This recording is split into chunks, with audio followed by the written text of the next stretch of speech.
I see pink morning glow color, and yellow, blue, and white. So yes, thank you very much for sharing that.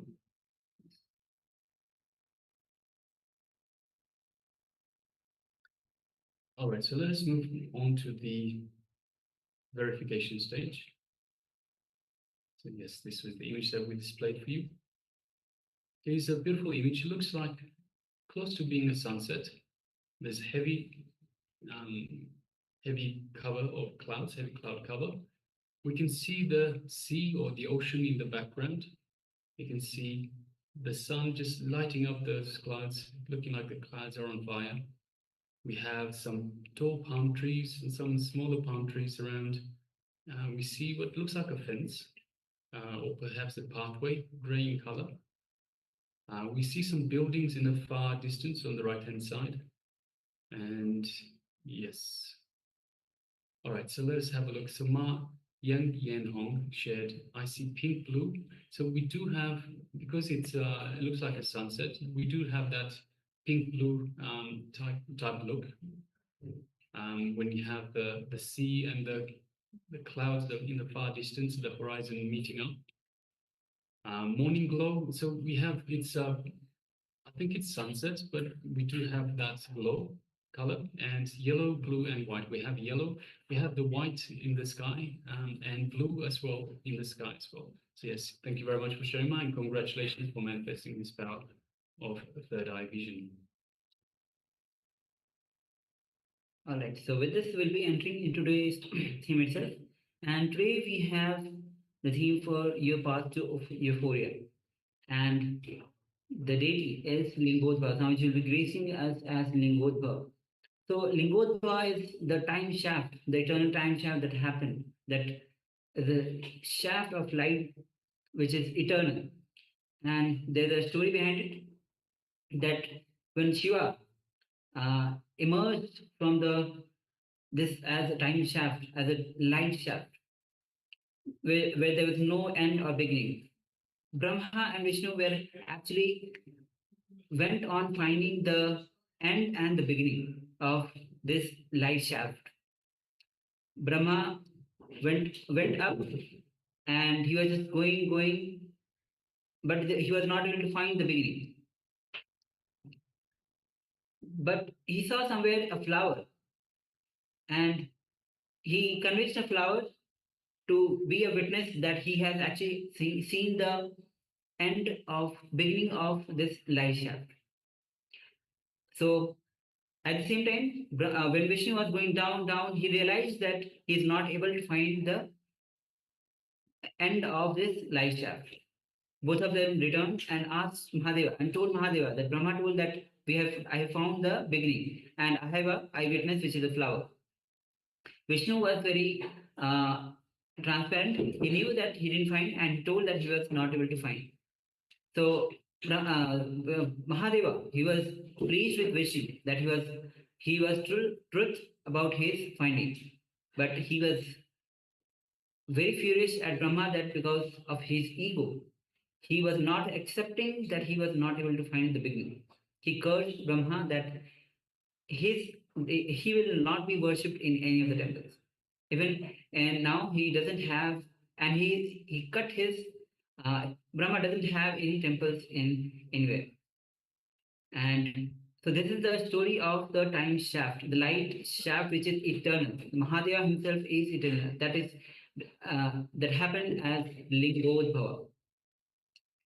So now we'll be entering into the theme itself. Swamiji will be revealing on how the mind is an action. Let's understand that mind, as Swamiji says, that body is a gross energy, mind is a subtle energy. And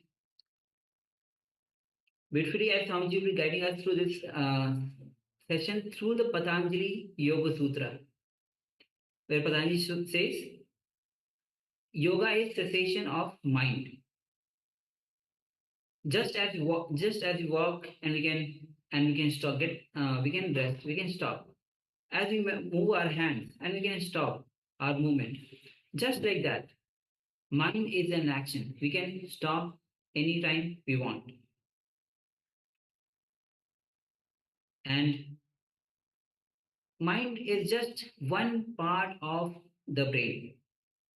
So we'll be guided by Swamiji himself as Swamiji reveals on this topic of mind is an action. So please come to the space of listening and let's enter into this revelation.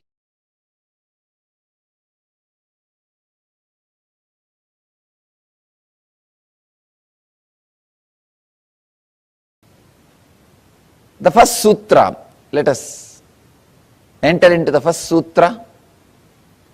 Yoga chitta vritti nirodha.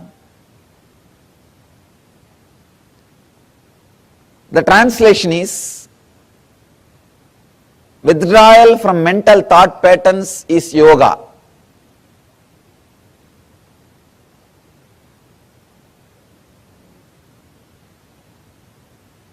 Many times,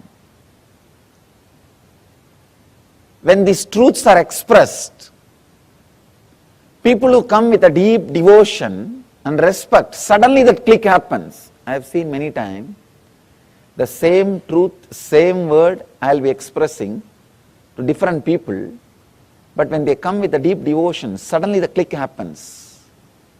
Suddenly the connection happens. Even about this word, this sutra, I have spoken to many people in the personal conversation, because this is my favorite sutra. In this one sutra, Patanjali has finished everything. If you understood this one sutra, you don't need to go further. Nothing else is needed. This one is enough. The simple, straight understanding is, mind is not an object, mind is not a thing, it is an action.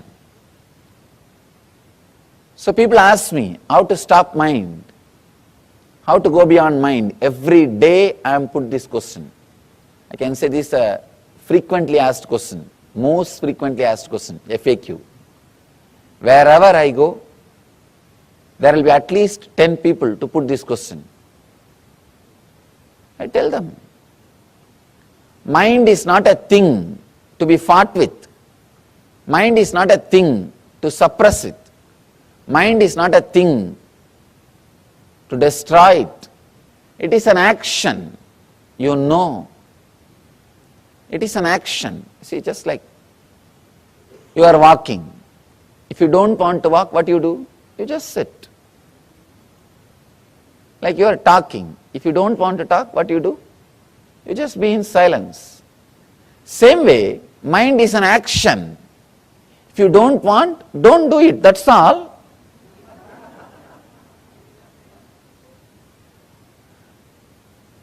But our mind says, no, no, no, I have tried many things, I have tried many times, my experience is equal to your age. Now people come and tell me, the professional seekers. Now they come and tell me, no, no, no, I have seen, I have tried, you don't know. No, I sympathize with your trying. I sympathize with your practice. I am not disrespecting you. I am not condescending. But please understand, it is a simple action, a subtle action, you are doing it. Is there anybody else doing it inside? No. If somebody else is doing inside, not only me, even God can't help you. It is you who is doing. Please understand, it is you who is doing. So it is a simple action. When you don't want, just stop, that's all. We say, no, no, no, we try, and after some time it comes back. Be very clear. Now this moment, if you don't want, stop. After a few moments, if it is starting, you wanted it, that is why it is starting. You forget, you have started it again. So when you want, switch it off. When you want, start. Please understand, if you understand, you are starting it when you wanted it again. at least you will have respect on your decision, your will. Have simple clarity. Look inside. When I want, I am starting. When I don't want, I am relaxing. This moment, you don't need to bring all the philosophy, all the ideas you have about mind. No, mind means filled with engrams, filled with thoughts. It will be continuously erupting out, it can't be controlled, it is negative. We are fed with so much of poisonous thoughts about mind. Relax from everything. Understand the simple thing. Mind is a subtle action. Just like walking is your action, talking is your action, mind is an action. When you can stop walking, talking, why not thinking? It is your action. Decide this moment, it is my action. Let me stop, that's all.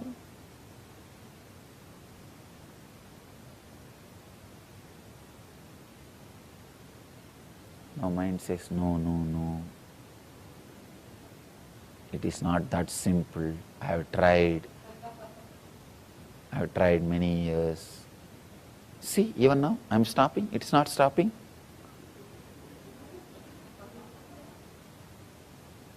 Understand, do not create that full statement, I am stopping, it is not stopping. Then you are not stopping. I am stopping.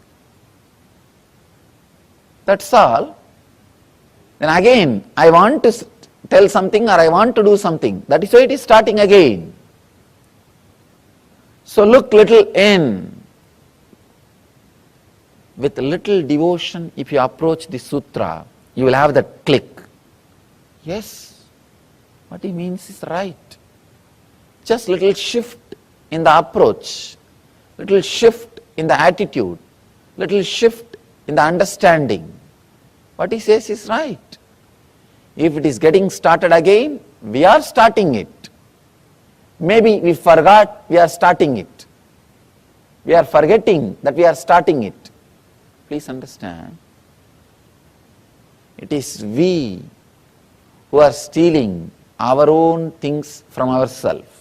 Nobody else. Nobody else is stealing anything from us. It is simple we. Let us take the whole responsibility on us. Let us take the whole responsibility on us. If you want, you can think. If you want, you can stop. That is what is essence of this whole yoga. Essence of the whole yoga is only this one sutra. Yogaha chittavritti nirodhaha. Yoga is cessation of mind. Yoga is withdrawal from mental thought patterns.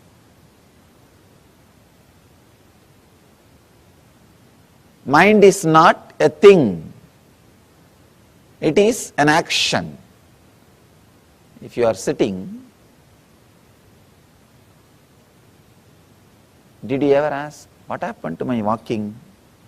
I was walking 10 minutes before. You don't ask, because you know by sitting, you stopped walking. If you are silent, you don't think, where did my talking go? I was talking 5 minutes before. You know, you were talking earlier, now you are silent. That's all. The same way, you can use your mind when needed. You can switch it off when not needed. And you can start again when needed. I want you to know an important truth. My master told me beautifully, usually we always understand mind is bigger than brain. That's what we think. My master told me very beautifully and he gave me a very deep insight. He said, he told me beautifully,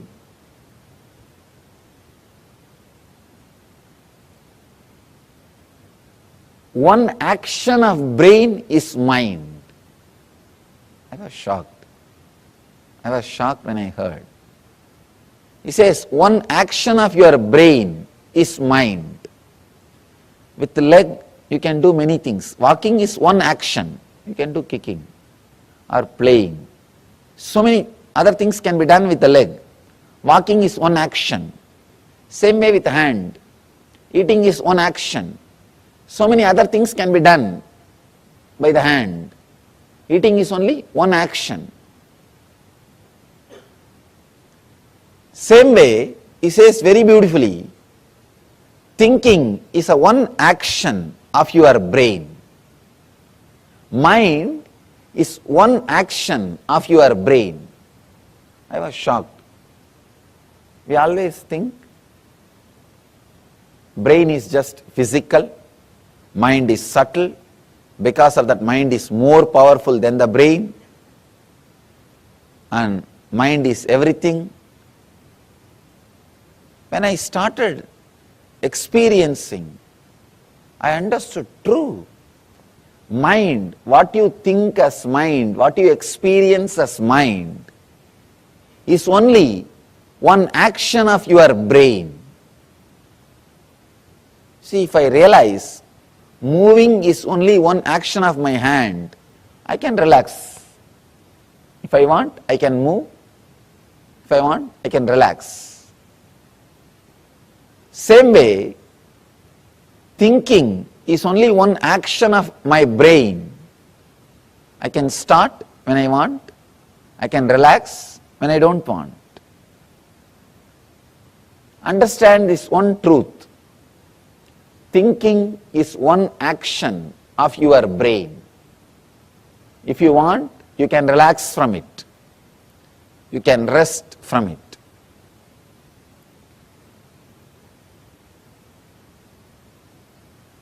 With a deep respect, when I looked into this truth, started analyzing, it is true.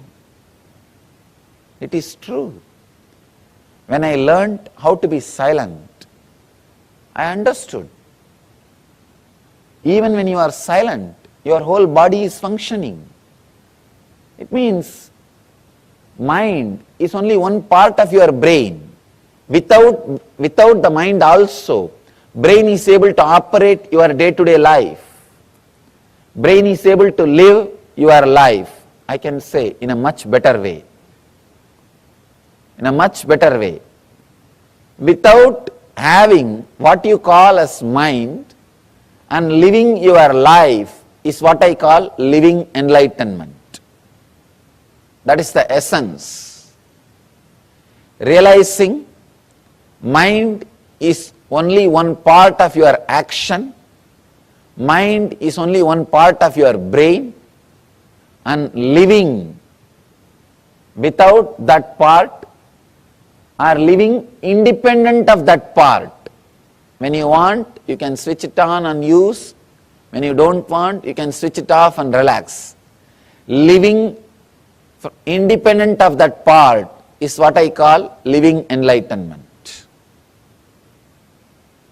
If your mind is part of your brain and you have a courage, clarity to switch it off when needed, switch it on when required, it is your slave, it is under your control.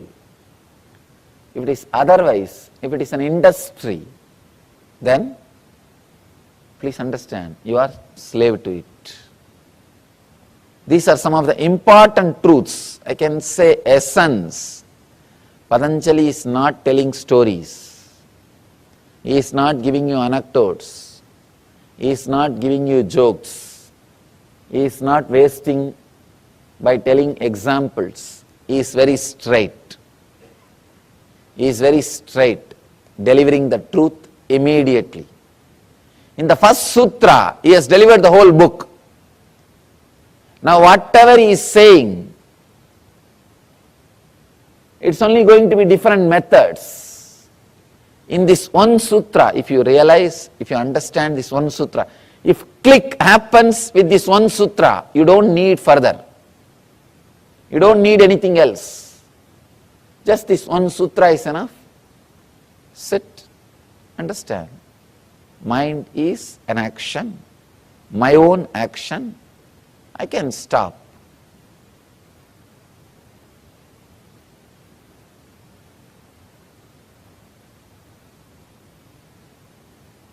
All right, let me start. I think I am done with the whole day. Let me relax. If you can have this awareness, if you can just have this one awareness, nothing else, whenever action is performed, you wanted it. Whenever you want, silence can be created. This one understanding, if it clicks, please understand, if it clicks, you don't need anything further. You are qualified for yoga.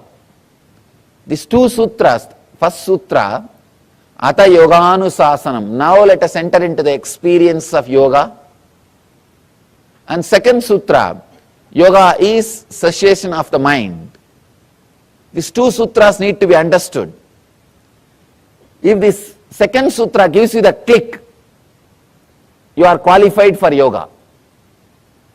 If you are qualified for yoga, the second sutra will give you the click.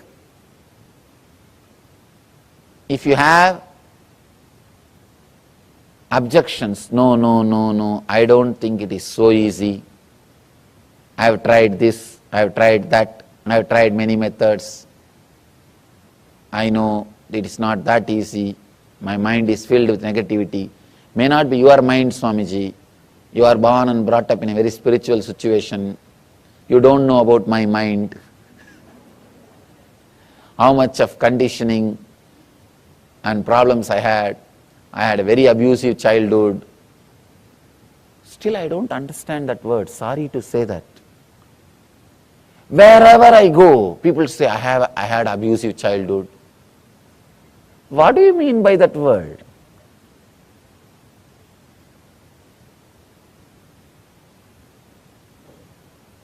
Everywhere people say, I had very abusive childhood, I had very disturbed childhood, I had this problem, that problem. I don't understand. You see, a child takes birth and it grows.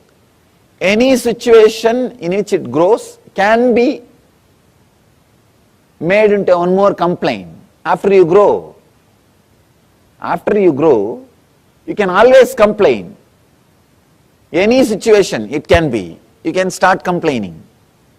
You can accept and enjoy any situation. It is just our idea. It is just our idea. We always think others did not have this problem, only I had this problem. So we create an idea, I had abusive childhood, I had this, I had that. I did not have this when I was young, I did not have that when I was young. Constantly judging, there is no scale. There is no scale. The moment you start putting scale, start putting ideas, start saying, no, this is there, that is there, this was there, that was there. Stopping the mind is not that easy. Then now you need to read further. Now you need to read further. Very rare, devoted beings straight away get the click the moment truth is uttered in its pure form. See, in the world, 33% of the people will have straight away the click when the truth is uttered. Other 33 needs a technique or little convincing. Other 33 will never get it. Now, from my experience, I tell you, I'm traveling all over the world. First 33, they need to be told, that's all. They are ready. The deep devotion, with the deep restful awareness, they are ready. They just get it. And something clicks inside them. Yes, what he says is right. So for that 33%, your Yoga Sutra session is over. Relax. Your session is over. Now live. That's all. Remember this one click. Mind is not a thing. It is an action, subtle action. It is your very own subtle action. When you want, you can do it. When you don't want, you can stop it. Mind is one action of your brain. So when you want, you can do it using the brain. When you don't want, you can relax it. That's all. You don't need anything more. If you are second 33, need little convincing, need little logical support, need some techniques, then let's enter into the next sutra. If you are third, I don't know what to do. I don't know what to do. It's an amazing book, very beautifully. Patanjali takes you to the deeper and deeper layers. He's a great master. I can say ultimate master.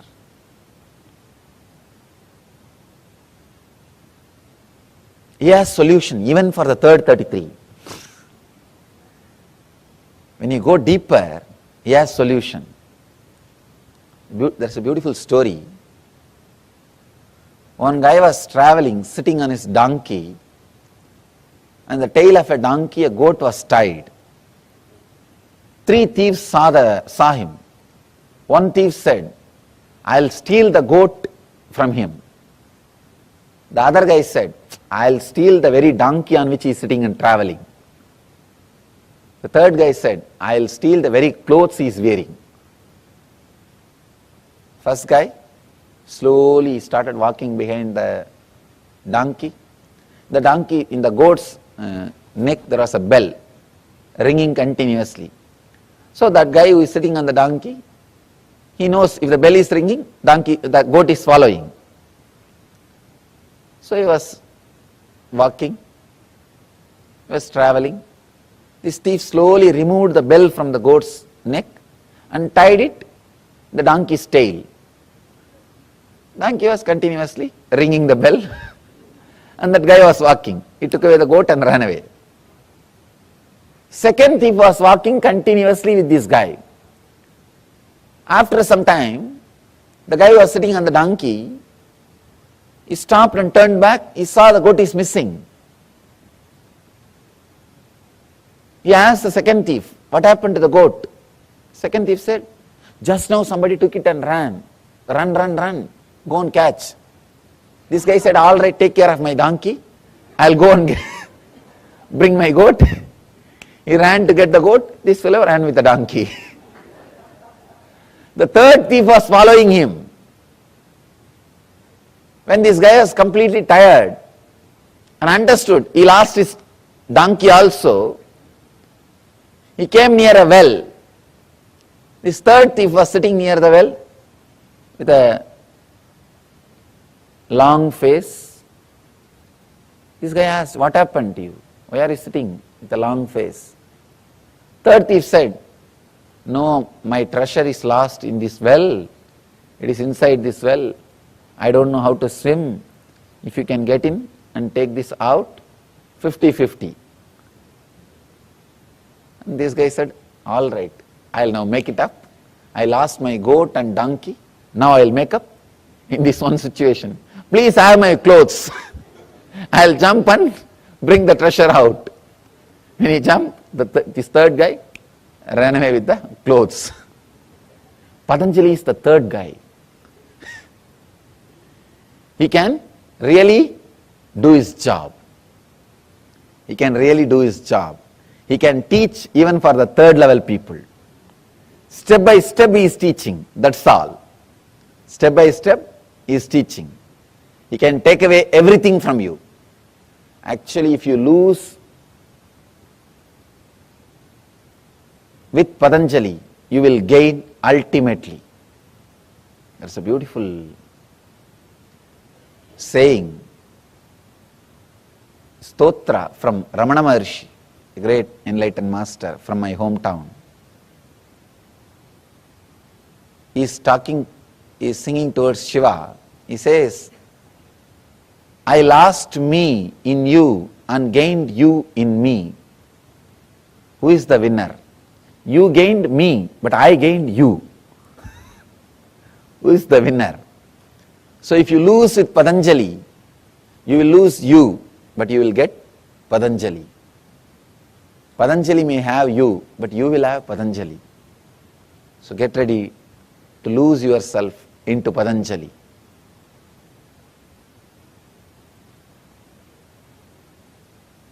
The ultimate master is not just a scholar. He's a great master. Straight away gives you the techniques. I can say this book is Science of Miracles. Manual for miracles. There are some books which creates philosophers. There are some books which creates kings. There are some books which creates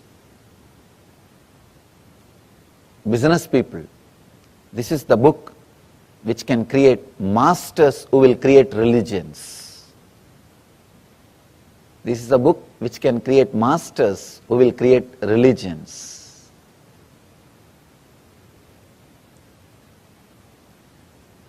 He explains and expresses all the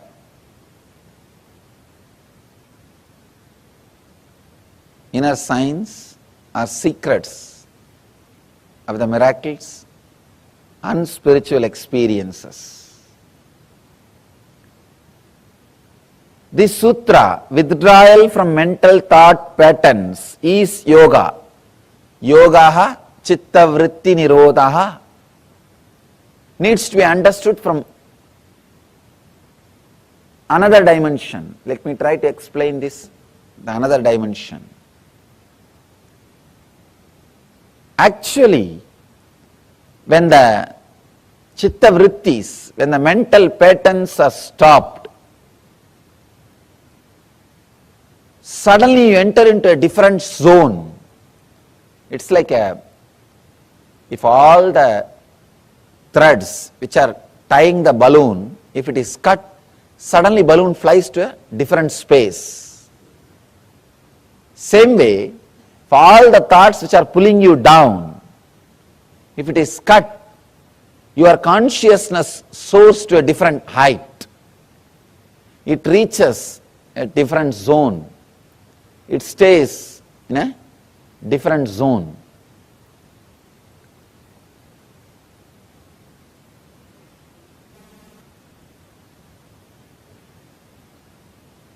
When you look through the window, you see the sky. You experience the sky.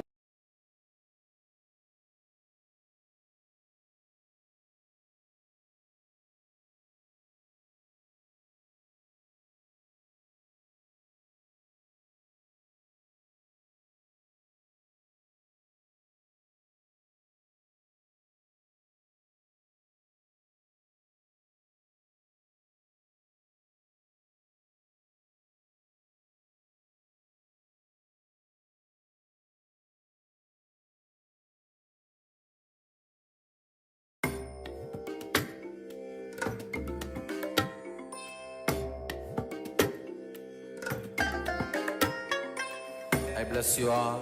Let you all open all your three eyes and manifest the powers of Mahasudashiva. Om Nithyananda Paramashivoham. Om Nithyananda Paramashivoham. Om Nithyananda Paramashivoham. Om Nithyananda Paramashivoham. Om Nithyananda Paramashivoham.